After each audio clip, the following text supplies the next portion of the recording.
Hola, hola, ¿listos o no? Y vamos a la segunda parte de evidencia de cómo proteger al pulmón durante la ventilación mecánica. Eh, Nuevamente vamos a hablar de Cira, así que vean, acá está la fotito o la radiografía del paciente con infiltrados por todos lados y la anterior pues ya se veía una tomografía y así, la primera parte fue de tomografía y en esta segunda parte es una placa de tórax para que vean también pues qué feo se ve un pulmón con Cira. Aunque este paciente, si ustedes son más analíticos, sería, además de todo, no es un baby lung, sino es un pulmón grande, es un pulmón que aparte que tiene Cira, seguramente también tiene algún efisema o algún problema de EPOC. Así que los que hayan dadose cuenta de ello, pues puntos más. Y si no, pues de todas maneras se los muestro. No son pulmones tan específicos de Cira. Pero bueno, nos puede tocar todo en la viña del Señor. Miren, vamos en este momento en la segunda parte hablar de, ya no hablar de disminución de mortalidad, que lo vimos la vez pasada, sino conductas que, uno, disminuyen tiempo de estancia en terapia intensiva y de ventilación mecánica, que chévere, ¿no? Y la otra son conductas no recomendadas, más algunos otros estudios que salieron importantes, que nos dejan ahí como un sabor de boca semi amargo, porque se van en contra de ciertas medidas que anteriormente utilizábamos de una manera común. Entonces, el primero que les voy a mostrar es el estudio FACT. El estudio FACT lo que hicieron era comparar dos tipos de manejo de fluidos, en donde fue realizado también por el National Heart, Lung and Blood Institute, y este fue posteriormente eh, sacado o lo publicaron también en el bien conocido New England Journal of Medicine. Eh, se realizó Se realizaron dos estudios, dos grupos. En un grupo se utilizó una estrategia conservadora de líquidos y en el otro una estrategia liberal. Ahora les voy a explicar, porque liberal no significa dar lo que sea de líquido, sino utilizaron un catéter venoso, pero un catéter venoso central y un catéter de flotación pulmonar para llegar a objetivos bien específicos. Y el endpoint primario o el objetivo primario era saber si había aumento o disminución de mortalidad de los primeros 60 días o si había alguna falla en la ventilación, tiempo de intubación o destete de los pacientes. Entonces, utilizaron dos parámetros, la presión venosa central y la presión de oclusión de la arteria pulmonar. La estrategia conservadora en cuanto a presión venosa central, pues utilizaban a menos de 4 milímetros de mercurio de estrategia conservadora. Y en la estrategia liberal entre 10 y 14, no más de 14 milímetros de mercurio, pero hasta 14 podían llegar. Y en cuanto a la expresión de oclusión de la arteria pulmonar, en la conservadora utilizaron a menos de 8 milímetros de mercurio y en la liberal entre 14 y 18, no más de 18, porque si no, pues hasta podría considerarse como una falla cardíaca, ¿no? Más de 18 milímetros de mercurio de presión de la oclusión de la arteria pulmonar. Aquí lo que encontraron en cuanto a muerte en los primeros 60 días fue que no hubo diferencias, por eso es que no es tanto en cuanto a mortalidad, es lo mismo utilizar diversas estrategias mientras no nos pasemos y encharquemos o le damos un edema al paciente, con una P menor a 0.001, entonces no hubieron diferencias en cuanto a ello, pero lo que sí encontraron fue que el utilizar estrategia liberal, o sea, dejar un poquito más positiva a los pacientes, incremente el día de ventilador o de intubación de los pacientes que utilicen esta estrategia. Entonces, no es recomendable o no podemos ver disminución de mortalidad, pero no es recomendable dar mucho líquido porque se va a mantener más tiempo intubado. Y acuérdense lo que pasa con los pacientes intubados y las infecciones de vías respiratorias inferiores. Entonces, mejor no. O sea, vamos a utilizar una estrategia no liberal para mantenerlo menos tiempo intubados. Las conductas no recomendadas para utilizar en los pacientes con síndrome de insuficiencia respiratoria aguda, primero está estos dos estudios, el OSCAR y el OSCELATE, que hablan de alta frecuencia para ventilar a los pacientes. Se hicieron en el New England of Medicine los dos estudios y aquí lo que hicieron, en teoría, si nosotros hacemos alta frecuencia en los pacientes, pues obviamente no va a haber una ventilación tal que nos dé diotrauma, o sea, no va a haber un volumen corriente alto y vamos a estar metiéndole muchas frecuencias respiratorias al paciente, pero con volúmenes corrientes chiquiticos, o sea, muy pequeños, pero lo que encontraron acá es que no solamente no disminuía la diferencia en mortalidad con los que no entraban con ventilación de alta frecuencia, sino que probablemente podía aumentar la mortalidad. Entonces se decidió no hacerlo por el Oscillate. Y cuando hicieron el Oscar, cuando buscaron el Oscar por Ferguson, igual en el New England Journal of Medicine en el 2003, estos son estudios que se realizaron al principio del 2010. Del primer lustro del siglo XXI, o sea, en 2010 al 2013. Entonces, aquí lo que encontraron también fue un estudio bastante interesante, aleatorizado, controlado, multicéntrico, de 39 terapias intensivas en cinco países diferentes. Y buscaban, revisaban si había cambios en cuanto a la mortalidad de los pacientes que tenían de moderado a severo en cuanto a SIRA. Lo que encontraron es que después de 500 pacientes analizados, no terminaron el estudio porque también aquí sucedió que no solamente no mejoraba la mortalidad, sino al parecer podían aumentar algún tipo de complicaciones, así que decidieron no hacerlo. Entonces acá vemos Oscillate, Oscar, ninguno de los dos dice utilizar frecuencias altas para ventilar a los pacientes, así que esto ya no se debe de realizar. Otros estudios que han salido, por ejemplo, que salió como respuesta a los estudios que se habían hecho previamente para saber qué tanto funcionaban o no los corticoides, pues el grupo de ARS Network sacó este estudio LARS, que es Latest Steroid Rescue Study, y este estudio pues intentaban ver si utilizando esteroides después de los primeros 7 días mejoraba la mortalidad o morbilidad, lo que también es un estudio bien diseñado, ¿sí? Realizado en el 2000, una variante del estudio ARSNet también dentro del mismo grupo. Lo que encontraron fue que utilizar metilprednisolona 2 miligramos por kilo después de los primeros 7 días hasta los 14 días no disminuía la mortalidad, no habían cambios y que de hecho podía aumentar la morbilidad o mortalidad después de los 14 días si utilizaban en pacientes con SIRA severo. Entonces ellos no lo recomiendan.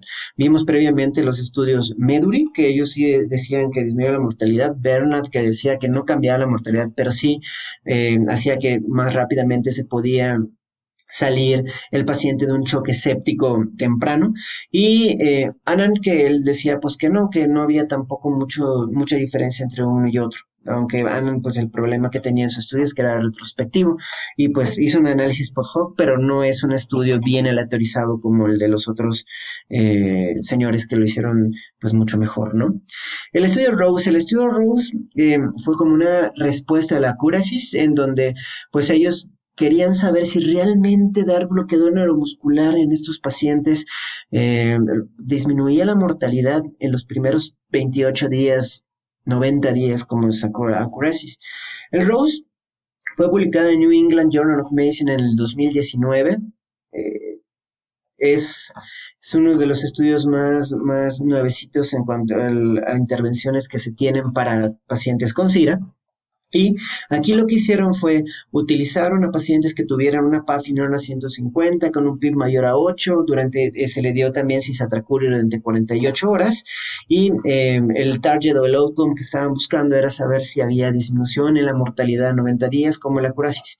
Lo que encontraron aquí en este estudio a 90 días es que no había diferencia en cuanto a la mortalidad, como había dicho el estudio previo.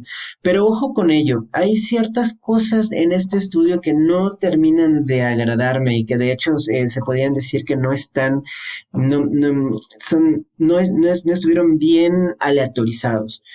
Primero, no se utilizaron otras terapéuticas que ya se sabían que disminuían la mortalidad, como es la utilización de prono rápida, ¿no? Entonces no hubo. Corticoesteroides se utilizó solamente en el 17% de los pacientes y se utilizó más en los pacientes que no entraron a este protocolo con el cisatracurio. ECMO en 1% y tampoco fue aleatorizado. Entonces no se sabe realmente cómo impactaría, sobre todo en el prono, porque el prono pues ya se vio que aumenta la mortalidad no utilizarlo adecuadamente del doble. Además, el criterio de SIRA temprano fue en menos de 8 horas. sea, de utilización como criterio de CIRA temprano. Entonces, aquí podía haber sido que en este tipo de estudio, a comparación con el Accuracy que se utilizó después de 8 horas y que ya se comenzó con el ARSNet y con todos los otros criterios para evitar complicaciones, que muchos pudieron haber fallecido antes de autorizarlo y no hay algo que lo demuestre, o sea, no hay una evidencia que diga que luego hicieron realmente otro análisis después de la autorización, nada. Y además el grupo control recibió sedación leve.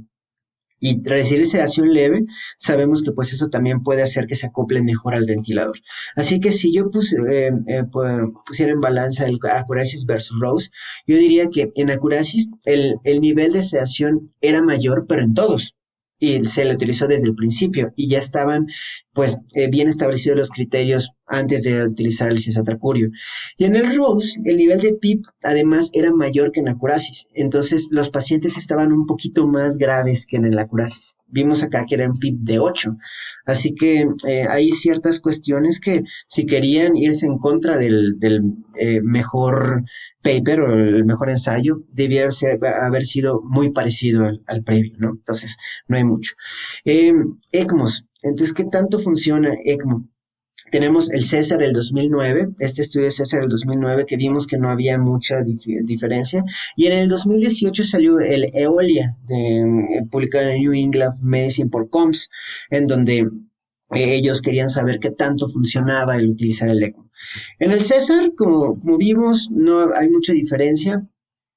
El problema, tanto con el César como el EOLIO, es que bueno, primero se excluyeron a pacientes con una presión pico mayor a 30 o con un FIO mayor a 80 por más de 7 días. Y realmente los que metemos o los que se mete a un paciente con una terapéutica de ventilación extracorpórea o que metemos a estos pacientes después de encontrarlo con SIRA grave, no se suelen meter en primer momento, sino después muchas veces esperamos entre 4 o 5 días viendo si el medicamento que se está administrando o si utilizamos prono entre las primeras 48 horas funciona. Y aquí no. Aquí fue, si los pacientes tenían más de presión pico de 30 o FIO2 a 80 por más de 7 días, pues no los metían. Entonces, la circulación extracorpórea sigue siendo todavía uno de los últimos manejos que se pueden dar para pues disminuir la respuesta inflamatoria de los pulmones. Entonces, pues bueno, de todas maneras así fue. Además, el grupo de intervención que se le utilizó se dio 12 horas solamente de protocolo para SIRA y ya, si no mejoraba, lo metían a ECMO. Entonces, no es tan entendible por qué no se hizo algún otro tipo de intervención antes, si ya está bien establecido que otras intervenciones podían mejorar la sobrevida. Bueno, o sea, entonces pues ahí sería como un poco criticable, además de que no tenían tampoco un protocolo estandarizado en ninguno de los dos. De hecho, al 30% de los pacientes del grupo control no se utilizó protección pulmonar. Imagínense, o sea, no entraron a ARSNet del 30% de los pacientes del grupo control. Entonces habría que revisar un poquito mejor qué es lo que pasó con este estudio, ¿no? Finalmente, con estas ciertas desventajas del estudio, se encontró que utilizar ECMO no mejoraba la mortalidad a los 60 días. Pero ojo, lo utilizaron como un suplemento de otras estrategias que desde mi muy particular punto de vista debieron haberse utilizado desde antes, porque estos se han demostrado disminuir la mortalidad. Así que, pues, como es un resultado negativo para ECMO en los pacientes con SIRA, pues muchos médicos no lo están utilizando para este tipo de problemática. Hay algunos otros grupos que no han sacado todavía un estudio que tenga un impacto tal como para poder decir si mejora la mortalidad en esos pacientes, pero habría que ver, ¿no? Porque En algunos estudios se ha llegado ECMO 35% de mortalidad versus 58, 59% de mortalidad en los grupos controles, cuando el paciente tiene una falla terapéutica, que es lo que se debe hacer, dar terapia antes de pasarlo a ECMO. Y cuando es así, se han encontrado una P menor a 0.01%. Por último, las guías de manejo que podemos encontrar. De las guías de manejo, ustedes utilicen, pues para eso son las guías, utilícenlo, pues las mejores, las que ustedes crean que es mejor, pero recuerden, algo que no deben de dejar de utilizar son volúmenes tidales bajos y prono, rápido, ¿sí? ¿Por cuánto tiempo? Pues al menos por más de 12 horas al día, y si no llegamos a ARSNet y no llegamos a los objetivos que nos hemos eh, pues nos hemos ideado, que están ahí ya bien establecidos, ponemos a los pacientes lo más temprano posible, ¿sí? Entre las primeras 6 y 8 horas. No hay que utilizar ventilación de alta frecuencia, ya en ningún lado, no, está establecido que no funciona. Y bueno, el manejo de líquidos conservadores, pues es para mantener a los pacientes durante menos tiempo en intubación, ¿sí? Con ventilación mecánica. Utilizar PIPs muy altos sí podría funcionar en ciertos pacientes, pero siempre viendo que no sobredistender el alveolo del paciente, ¿sí? En cuanto a utilizar cisatracurio o no, estamos un poco más a favor de utilizar bloqueadores neuromusculares, sobre todo pues para evitar el DILI, esta lesión inducida por el ventilador que puede tener el mismo paciente si no está bien bloqueado, si no está bien sedado y con buena analgesia.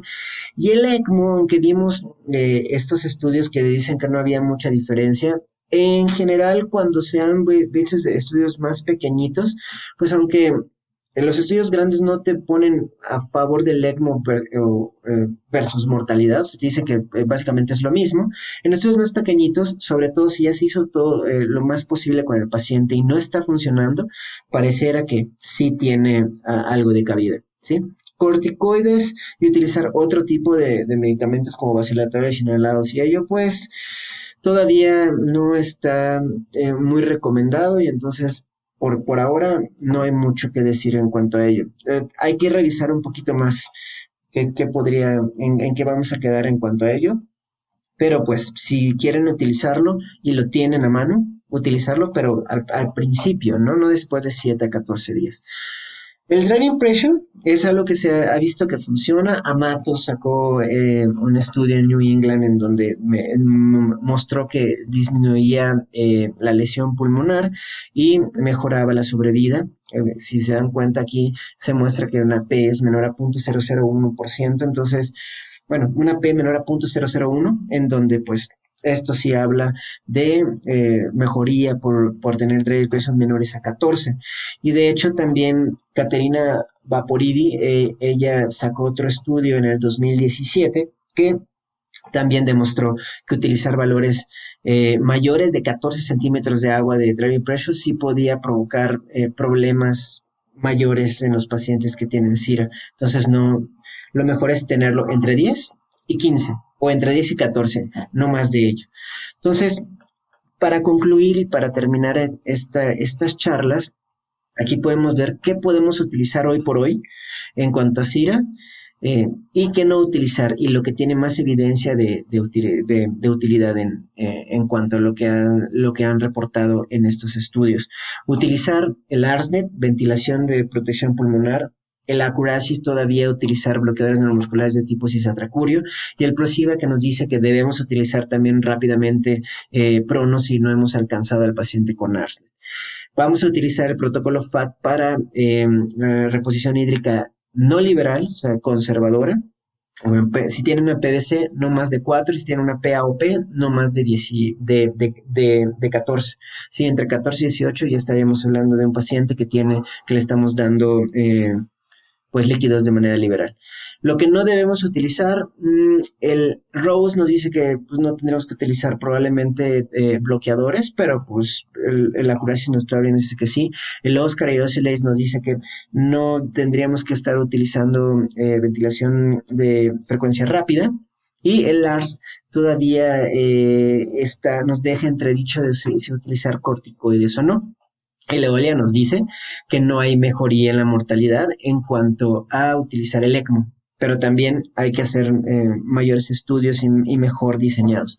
Y de acuerdo al criterio de cada uno de nosotros, pues el Meduri nos dice, bueno, sí se podría utilizar el glucocorticoides, metilprednisolona 2 miligramos por kilogramo, y César que nos dice, no hay mejoría y tampoco vas a dañar a un paciente si utilizas el ECMO, pues ahí decídelo tú. Entonces, con esto yo termino. Estos son los papers que han cambiado la visión de los pacientes que tienen síndrome de insuficiencia respiratoria aguda. Y bueno, si encuentran alguno, ahí está mi correo. Algún otro que no está aquí, aquí está mi correo, lo podemos platicar. Y pues eso es todo. Hasta la próxima. Chao.